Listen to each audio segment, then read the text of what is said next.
નમસ્કાર વિદ્યાર્થી મિત્રો, welcome back to my channel.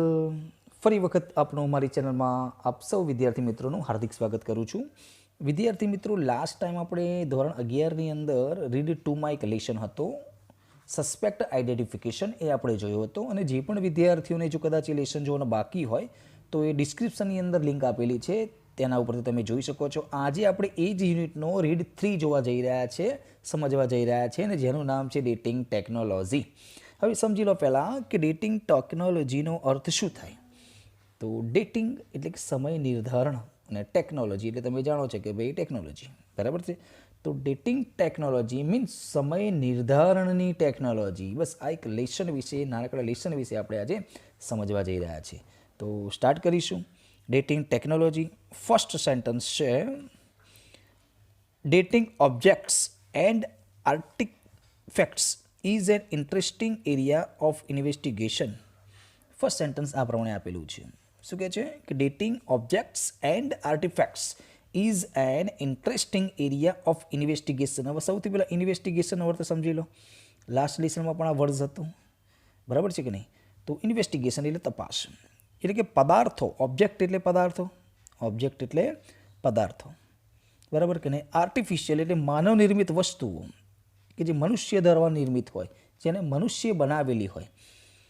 એટલે કે પદાર્થો અને વસ્તુઓનો સમય નક્કી કરવો તે તપાસનું રસપ્રદ ક્ષેત્ર છે. અહીંયા સેન્ટેન્સ ફર્સ્ટ એ કહેવા માગે છે. શું કહેવા માગે છે કે પદાર્થો અને વસ્તુઓનો સમય નક્કી કરવો તે તપાસનું રસપ્રદ ક્ષેત્ર છે. સેકન્ડ સેન્ટેન્સમાં શું છે, તો ઇન્વેસ્ટિગેટર્સ need to date. ઇન્વેસ્ટિગેટર્સ need to date objects, understand what happened around them and when it happened. તપાસ કરનારાઓને વસ્તુના સમય અને તેની આસપાસ શું બન્યું અને તે ક્યારે બન્યું તે સમજવા માટે તે જરૂરી છે. જુઓ શું કહે છે કે જે વસ્તુ જે છે એનો સમય અને તેની આસપાસ શું બન્યું અને ક્યારે બન્યું તે સમજવા માટે તે જરૂરી છે. નેક્સ્ટ સેન્ટેન્સમાં જોઈશું, it also helps to understand at what time history a particular object was used. શું કહે છે સાથે સાથે આ ઉપરાંત તે સમજવામાં પણ મદદ કરે છે કે ઇતિહાસમાં કયા સમયે તે વસ્તુનો ઉપયોગ થયો હતો. પાર્ટિક્યુલર શબ્દ આપેલો છે. પાર્ટિક્યુલરનો અર્થ શું થાય? ચોક્કસ. પાર્ટિક્યુલર શબ્દનો અર્થ થાય ચોક્કસ. એની સાથે ઓબ્જેક્ટ શબ્દ આપેલો છે, બરાબર છે. તો ઇતિહાસની અંદર કયા સમયે તે વસ્તુનો ઉપયોગ થયો હતો તેની આપણને શું કરે છે? મદદ કરે છે.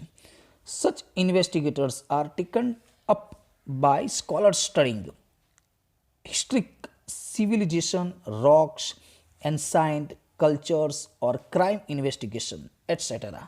એટસેટરા એટલે વગેરે વગેરે. જો કેટલા બધા વર્ડ્સ આપેલા છે. તો વિદ્વાનો દ્વારા, સ્કોલર્સ એટલે શું? અહીંયા એક શબ્દ આપેલો છે ફરી એક વખત, વિદ્વાનો દ્વારા, સ્કોલર્સ એટલે વિદ્વાનો. સ્ટડિંગ એટલે અભ્યાસ કરવો. વિદ્વાનો દ્વારા આવી તપાસો કરી છે. શાની તપાસો કરી છે? હિસ્ટોરિકલ, અહીંયા આપેલું જો હિસ્ટોરિકલ, સિવિલાઇઝેશન ઐતિહાસિક સભ્યતા, સિવિલાઇઝેશન એટલે સભ્યતા, રોક્સ એટલે ખડકો, એન્સાઇન્ટ કલ્ચર્સ પ્રાચીન સંસ્કૃતિઓ. યાદ રાખજો આ બધા શબ્દો. એન્સાઇન્ટ એટલે પ્રાચીન, એન્સાઇન્ટ એટલે જૂનું પણ થાય, ઓલ્ડ જેને કહીશું. કલ્ચર્સ એટલે સંસ્કૃતિઓ. ઓર ક્રાઇમ ઇન્વેસ્ટિગેટર્સ અને અપરાધ તપાસકર્તાઓ વગેરેને મદદ કરે છે. તો આ તો ફર્સ્ટ પેરેગ્રાફ. સેકન્ડ પેરેગ્રાફ તરફ આપણે જઈશું. હવે સેકન્ડ પેરેગ્રાફની અંદર ફર્સ્ટ સેન્ટેન્સ શું છે એ આપણે જોઈશું. તો several techniques are used to established the age of various ancient nature objects and artefacts. ફરી વખત ધ્યાન આપજો. તો સેવરલ ટેકનિક્સ, કેટલીક ટેકનિકો, કેટલીક તકનીકો અથવા તો વિવિધ પ્રાચીન કુદરતી પદાર્થો આર યુઝડ ટુ એસ્ટાબ્લિશ્ડ. એસ્ટાબ્લિશનો અર્થ શું થાય? તો સ્થાપવું. The age of various ancient natural objects and artefacts. વિવિધ પ્રાચીન કુદરતી પદાર્થો તથા વસ્તુઓની ઉંમર સ્થાપિત કરવા માટે અસંખ્ય તકનીકનો ઉપયોગ થાય છે. કેવી તકનીકોનો? અસંખ્ય તકનીકોનો ઉપયોગ થાય છે. વેરિયસ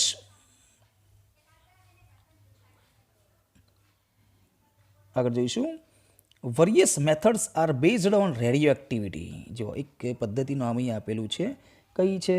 તો રેડિયો એક્ટિવિટી. અહીંયા કાપેલી છે. ઘણી પદ્ધતિઓ કિરણોત્સર્ગ પર આધારિત છે. રેડિયો એક્ટિવિટી તમે જાણો છો કે ભાઈ કિરણોત્સર્ગ અથવા તો અણુકેન્દ્રનું વિઘટન, સાયન્સની ભાષામાં આપણે એને કહી શકીએ, વિજ્ઞાનની ભાષામાં શું કહી શકીએ? અણુકેન્દ્રનું વિઘટન, એટલે કે કિરણોત્સર્ગ તકનીક, રેડિયો એક્ટિવિટી ઉપયોગ થાય છે. આ પદ્ધતિનો ઉપયોગ થાય છે. One method is radio carbon dating. એમાંની એક પદ્ધતિ, એટલે કે ઘણી પદ્ધતિઓ કિરણોત્સર્ગ પર આધારિત છે અને એક પદ્ધતિનું નામ શું છે? રેડિયો કાર્બન સમય નિર્ધારણ પદ્ધતિ છે. અહીંયા લખ્યું જો રેડિયો કાર્બન ડેટિંગ, તેને શું કહીશું આપણે? કે સમય નિર્ધારણ પદ્ધતિ આપણે એને કહીશું. Radio carbon or carbon 40 is a form of the element carbon. શું કહે છે? કે રેડિયો કાર્બન અથવા કાર્બન 14 તે કાર્બન તત્વનું એક સ્વરૂપ છે. શું છે? કાર્બન તત્વનું એક સ્વરૂપ છે. બરાબર કે નહીં? એ બહુ સ્પષ્ટ લખેલું છે કે radio carbon 40 is a form of the element carbon. It is stable and weakly radioactive. કેવું છે આ? તે અસ્થિર, જો અનસ્ટેબલ, એટલે કે સ્થિર ના હોય તેવું, તે અસ્થિર છે અને કેવું છે? વીકલી. વીકલી એટલે નબળું. રેડિયો એક્ટિવ એટલે કિરણોત્સર્ગ છે. The stable forms are carbon 12, એટલે કે સ્થિત થયેલું જે તત્વ જે છે એ કયું છે? કાર્બન 12 તથા કાર્બન 30. કાર્બન 30 અહીંયા આપેલું છે, carbon 30. Carbon 40 constantly takes form and then change in the upper atmosphere. એટલે શું કહે છે કે કાર્બન 12 એટલે કે કાર્બન 12 તથા કાર્બન 13 સ્થિર સ્વરૂપવાળા છે, જ્યારે કાર્બન 40 સતત સ્વરૂપ બદલે છે. શું કરે છે? સતત સ્વરૂપ એનું કાર્બન 14 શું કરે? કન્સ્ટન્ટલી ટેક્સ ફોર્મ, સ્વરૂપ એનું બદલે છે. And then changes in the upper atmosphere, અને ઉપરના વાતાવરણમાં બદલાવ આવે છે. જુઓ, બરાબર છે. ડેક્ટિન ટેકનોલોજી દ્વારા આપણને કેટલું બધું સમજવા મળે છે અહીંયા કે કાર્બન 12નું સ્વરૂપ, કાર્બન 13નું સ્વરૂપ, કાર્બન 14નું સ્વરૂપ. એ સ્વરૂપોની અંદર શું છે? તો કાર્બન જે 12 જે છે, 14 જે છે કેવું છે? નબળું કિરણોત્સર્ગી છે, જ્યારે કાર્બન 12 તથા કાર્બન 30 સ્થિર સ્વરૂપવાળા છે અને કાર્બન 14 જે પોતાનું સ્વરૂપ બદલ્યા કરે છે અને ઉપરના વાતાવરણમાં શું કરે છે? તેના કારણે બદલાવ જોવા મળે છે. નેક્સ્ટ પેરેગ્રાફ તરફ જઈશું. પેરેગ્રાફ નંબર 3, પ્લાન્ટ્સની વાત કરવામાં આવી છે. અહીંયા જોઈશું શું છે? તો plants and animals take in carbon 40 throughout their lifetime. તમે જાણો છો કે છોડ તથા પ્રાણીઓ તેના જીવનકાળ દરમિયાન કાર્બન 14 લે છે. કોણ? છોડ તથા પ્રાણીઓ, plants and animals. When they die, કે જ્યારે તે મૃત્યુ પામે છે, તે stop exchanging carbon and their carbon 40 then start to decrease at a rate determined by the law of radioactive decay. શું કહે છે? કે જ્યારે તેઓ મૃત્યુ પામે છે ત્યારે કાર્બન બદલવાનું બંધ કરે છે. જે સ્ટોપ એક્સચેન્જિંગ કાર્બન, કાર્બન બદલવાનું આપલે જે થતી હોય છે એ બંધ કરે છે. અને પછી તેમના કાર્બન 14માં કિરણોત્સર્ગના નિયમ પ્રમાણે ઘટાડો થવાનું શરૂ થાય છે. એટલે કાર્બન 14 જે હોય છે એમાં શું થાય છે? ધીમે ધીમે ઇન્ક્રીઝ થાય છે, ઘટાડો જોવા મળે છે એની અંદર. બરાબર કે નહીં? નેક્સ્ટ જોઈશું આગળ. This method is designed to measure this left over radioactivity. જો શું કહે છે કે this method is designed to measure this left over radioactivity. આ પદ્ધતિ એ રીતે વિકસાવવામાં આવે છે કે તેમાં બાકી રહેલ કિરણોત્સર્ગ માપવામાં આવે છે. મેશ્યોર એટલે માપવું.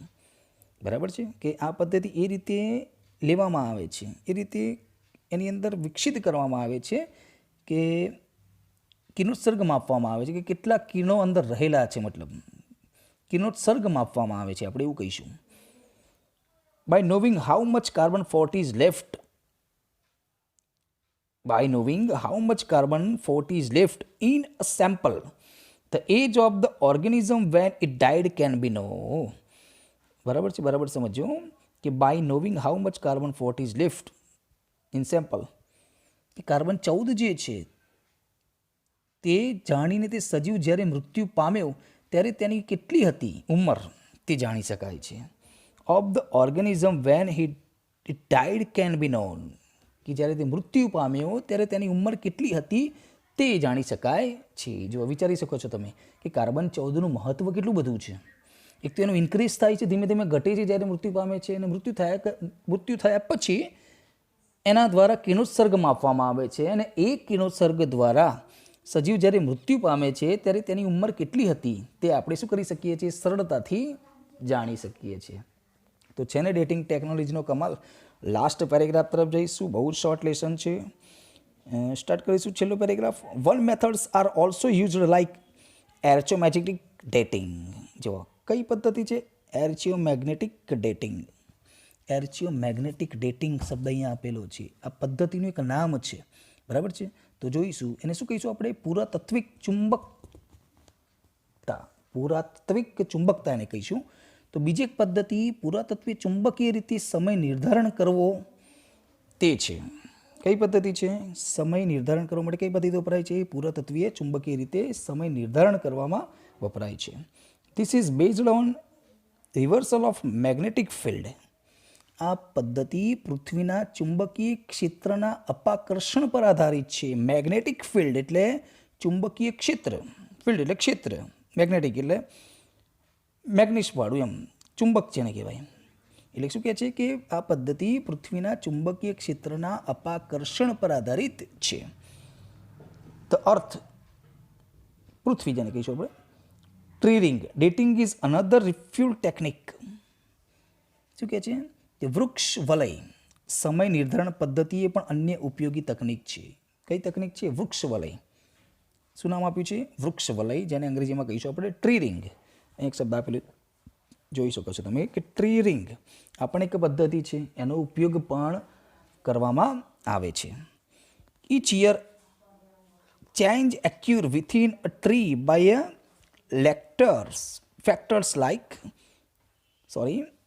factors like rainfall etc.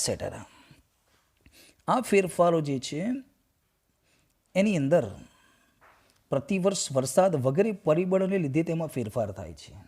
જે વરસાદ પડે છે પ્રતિ વર્ષે એને કારણે શું થાય છે, પરિબળોની અંદર શું થઈ જતા હોય છે, ફેરફાર થઈ જતા હોય છે. This change can be scene in form of ring patterns within the tree trunks. અને આ ફેરફારો વૃક્ષમાં વલય સ્વરૂપે વૃક્ષના થડમાં જોડાઈ શકે છે અથવા તો જોઈ શકાય છે. એને આપણે સરળતાથી વૃક્ષના થડમાં આ જે વલય સ્વરૂપે જોવા મળે છે વૃક્ષની અંદર, એને આપણે સરળતાથી જોઈ શકીએ છીએ. Last sentence, tree are used as a date fingerprint in this technique.